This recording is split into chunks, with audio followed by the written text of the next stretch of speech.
Hey family, on November 20th through December 1st, 2022, we will have the all-inclusive Kenya trip. Now, a lot of times people have said, hey, Phil, when's the next trip we'd like to go? I want to see Africa for myself, but this is the time to go. Everything will be taken care of. All excursions are paid. You can do monthly payments. You know, they'll have safari and a 6-city tour. You will see Charlie Island, which is something that we did not see last time on the tour. This tour will be 12 days instead of 7 days. So make sure to secure your place on the trip by going to www.wbsvs.com, make your deposit, and then you can start making your payments, and we'll see you in Kenya.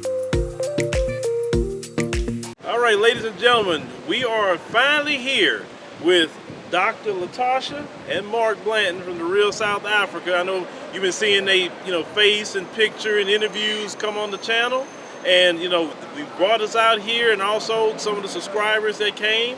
So it'd be great, to finally talk to them about the trip and future plans that they may have. So thank y'all for joining us on the show. Thank you. We appreciate it. I'm glad you guys finally made it for real. Yeah. With the global pandemic. Yeah, see, we come over each other already. Yeah. With that pandemic, we didn't know what was going on, but we made it. So how has things been going for the both of y'all with since the pandemic? Well, actually, as far as South Africa is concerned, the lockdown we had was very successful. At the end of the day, it was a little oppressive a little bit for a while, but once we did everything we needed to do, and then they put all the measures in place to keep us safe.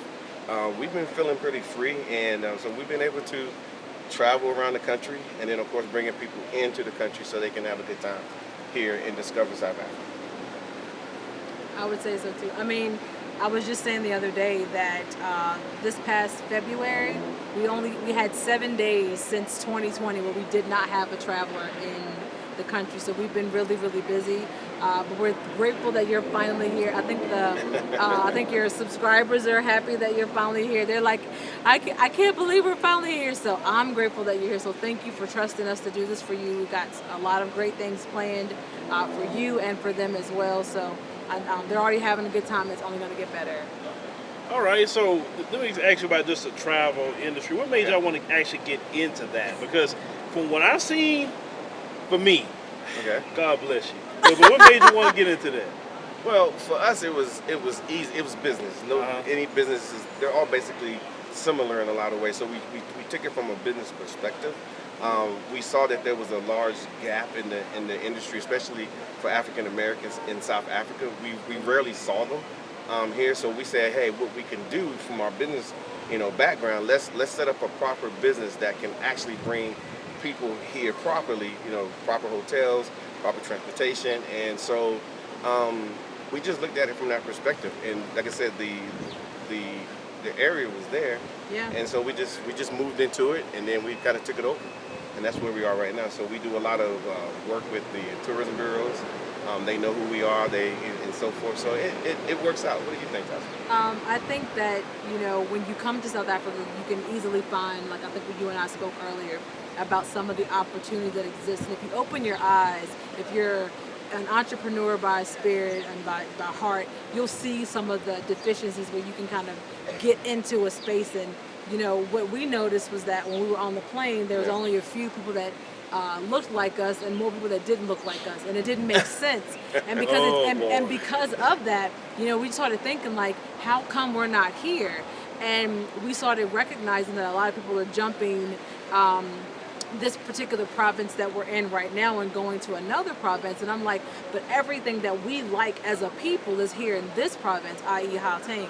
So it made sense for us to say, let's just fill this hole by having people that look like us, that do the things that we like, come to a place where they can enjoy themselves and, relax a little bit. So that's kind of, for me, it made the most sense. Not that we wanted to, but it was like, why not?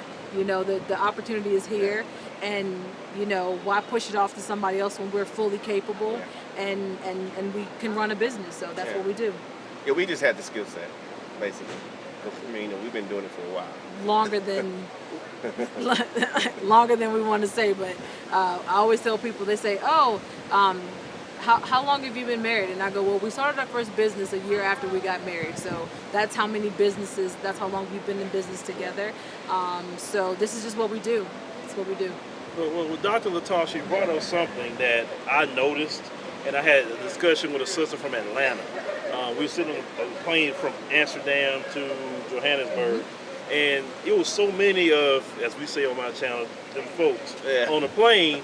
And she was like, yeah, I noticed there was a lot of them. And they're looking at me all kind of funny, like something wrong with me.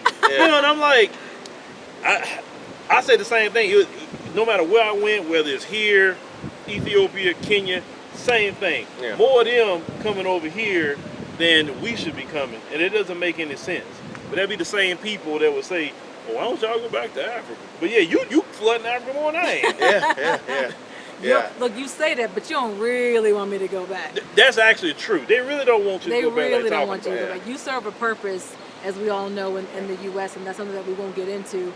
But if there was a mass exodus, trust me, there would be some kicking and screaming, and it wouldn't be from us, for sure. But even as a tourist, you know, the amount of tourism dollars that we generate as African Americans alone, not including other people in the diaspora, is staggering. And if we could just start bringing those dollars to Africa, you know, of course, we're in South Africa, so we would like to come here as well. I mean, we can change the game in a lot of these places where, you know, the progressiveness hadn't found yet, you know, in some of these townships and some of these villages. But if we can start bringing those funds here, I mean, they earn your tourism dollar here. They earn it. I mean, between the food, between the service, the locations, the tourists, the tourist attractions, they earn it. But we give it away to, you know, Mexico. Stop using Mexico. Other places, not Africa. Dominican Republic, Latin America. Other places that don't have as much of a welcoming feeling as Africa or South Africa does, is what I would say. From my observation, and what I discussed with you earlier, I'm going to keep repeating this probably multiple times. I believe South Africa is the best starter country, or just stay here if you can't deal with culture shock. Because when I first went to Ethiopia, I had culture shock to the point I had an anxiety attack because I wasn't used to that life. Now Kenya, you know, is a little bit different, but it's still, you know, you in Kenya. Here, when I came here, I don't feel no culture shock here. Not at all. As soon as I come around the corner, McDonald's, KFC, everybody, hey brother, how you doing? Woolworths. No, I went to Woolworths. I never seen the Woolworths, at least not in Texas. No, they don't have them. Woolworths is cool, you know. We got HEB in Texas and Kroger and all of that, you know, in Texas. But I believe South Africa is a good place. And then I talked to the subscribers that's back there, and none of them had a complaint. Because I went to every last one of them and asked, how is the accommodation? Is it okay? And nobody had a complaint. So that's a testament to what y'all are doing. We do our best. I mean, I always say that I know what we come from on that side. I know what we're used to. And the last thing you want to do, if you can help it, is go to a country and live or stay like beneath what you're used to. At least here you can have what you're used to and have it better, the quality be better, and you can really like enjoy yourself.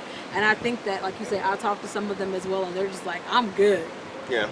They're good, and they're excited to see what else is in store. So, and I'm happy to provide it. So that's kind of what we do. So I'm happy. Now, funny story. I was in Ned Bank this morning and doing a currency exchange. So I asked the lady. I said, do y'all have any Karen problems here? The lady just started laughing. She was laughing. She said, yeah, every once in a while Karen come in here. I said, oh my God, Karen in South Africa, Jesus Christ. It was funny. That lady would start laughing about Karen. So have y'all any witnessed any Karens for y'all been here? Once. One Karen? Once in a Walmart. Well, first of all, you got to keep in mind that their numbers are so low. I mean, they're roughly 8%, a little bit less in population. And so there's a lot of, like in the U.S., there are places you go in the U.S. you won't see any black people. Right. But there's a lot of places here in South Africa you will go and you won't see any white people. So eventually you will run into them. So as far as us having all these interactions with white people, they're very few and far between. So that's why we probably don't have as many Karen issues. But they are here. They're here. They just kind of, you know, stay away. They're not mainstream. You know, they're the minority. I think one of the things that got me one time was I was talking to a white South African, and he says to me, Mark, I feel uncomfortable. I'm like, what do you mean? He says, well, if I call the police, for something happening where I live, I call the police, a black policeman is going to come to my house. And I'm like, yeah. And then he said, if I go to, have to go to court or something like that. We'll get a lawyer. Get a lawyer. It's probably going to be a black lawyer or a black judge. I'm like, yeah. Which I understood how he feels, because that's in the States when a police shows up. Yeah, they white. Yeah. DA is white, judge is white. Everybody's white. Yeah. So he felt like he wouldn't get a fair shake. Oh, really? Yeah, that's what he said. Yeah. I wish you was talking to me. I said, oh, no, sir. We believe in equality. What's wrong with black people? I would have a problem with that. Like, to me, you feel uncomfortable. Yeah. But see, I'm a little bit more militant about it. Yeah. I say, well, sir, if you feel uncomfortable, the Netherlands is like 10 hours away. Yeah. Well, that's your ancestors. Yeah, Tasha always tells them that, but you can always go to the States. They be like, no, I love my country. Don't send them there. Send them to their homeland. Their homeland's the Netherlands. True. Their homeland. So they always say, I said, no. They said, well, what do you think about the crime here, about the service here? I'm like, I get served great. I have no issues. They're like, oh, then they asked me a bunch of questions. I said, well, if you really feel that way, you can always go to the U.S. and you'll be a part of the majority, and you can have all the things that you want.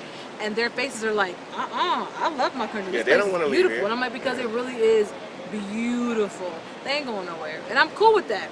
Just don't bother me, which they don't. So far, the run-ins I've had with them, they've been super very, nice. very nice to me. Super nice. Very, very nice. You know, Yeah. like kind of scary nice. I'm like, what's wrong with them? But but they actually are genuinely nice. They really, really are. Like, South Africans in general, black or white, are really, really nice people. You will find some that are older that might still be stuck in that, like, apartheid, thought process, where you might have to, check them every now and then. But for the most part, they really don't give you any problems. They're actually very helpful, just like every other South African I've ever met.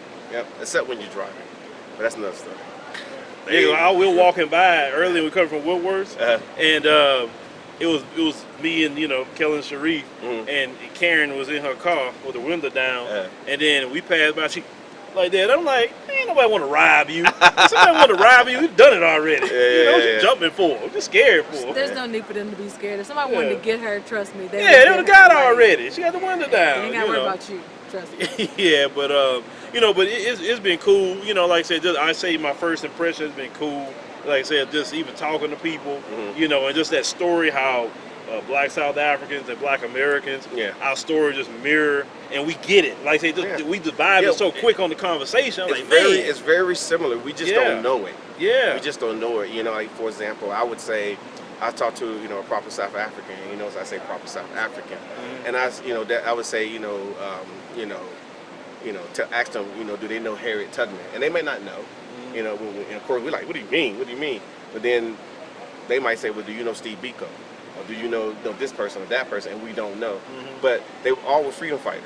Right. Doing the same thing, just in a whole different continent, fighting for, the black struggle. And I think on this side, 27, 28 years after apartheid, they are moving leaps and bounds. Like for me, I'm a little older, so I think about rap music and how impactful it was just in my life. Seeing, telling our stories through rap. And then these guys got piano music, and I've seen that. It's killer, and it really, I like it. But that's their voice. This piano music, it's their voice, and they want you to know that this is who they are. And we're finding out we got people that are actually booking trips to come here because they want to be closer to the piano music. They want to be in the club. They want to be with the DJs, and they want to. And they say, "Well, I want to come, and do the thing." So it's crazy. It's crazy here. So the vibe is really nice here. It's the vibe, and you can feel free. Stuff like, they have a thing called a cooler box. We just call it a cooler. But most South Africans, especially in the summer months, have a cooler box in their trunk. And you can pop the trunk. Anywhere you see all this green grass, they'll just stop, put the music on, pull out the liquor under a tree, and then people just show up. They've been, I made, a little bride, little barbecue pit, and it'd be late at night, and no police came. No police harassing nobody, you. no Karen saying that you they call 911 on you. He got a gun or something. Yeah. And then I pulled up on, especially at Zoo Lake Park, at Zoo Lake, and I just pull up and they was, hey brother, come through. No, I'm gonna tell you how hospitable they are and how much they want to share. We literally went to a little bar/club this past Friday, and Mark was playing and he was walking past, and the place was packed, and he pointed at one of the guy's wings like, I want one of those wings, and the guy was like, no, really, you can have one. I was like, it's good for him, man. Yeah, because the States, you don't do that. And he really kept saying, Mark, he's like, no, like, really, you can have something. Mark was like, no, man, I'm just playing. But they would have really been like, you can have that. They will definitely share with you. So I know for sure if I had pointed at a black man's wings in the U.S., he would have been trying to share with me for sure. Yeah. So they're very hospitable. Yeah, I mean, like I said, just for me, like I said, meeting the brothers at the hotel last night, they came in, some of them was kind of lit, but he was like, man, what he told me? He said, man, you guys in the United States, y'all grow them big beards out there. What y'all doing? You talking about my beard? I'm like, oh man, shoot, I'm just trying to grow it out, you know? Yeah. So yeah, it was just cool, man. I really, that's my impression. And say, look, so long as the subscribers are happy, then I'm happy, because trust me, if you don't do a good job, they will let me know. Oh, I know. They're not going to tell you. Yeah. They're going to tell me. Yeah, but they're straight. We make sure, like I said, everything they're doing, we've already vetted, and everything's good to go. And we do that for everyone. If it's one person coming, we do the same thing.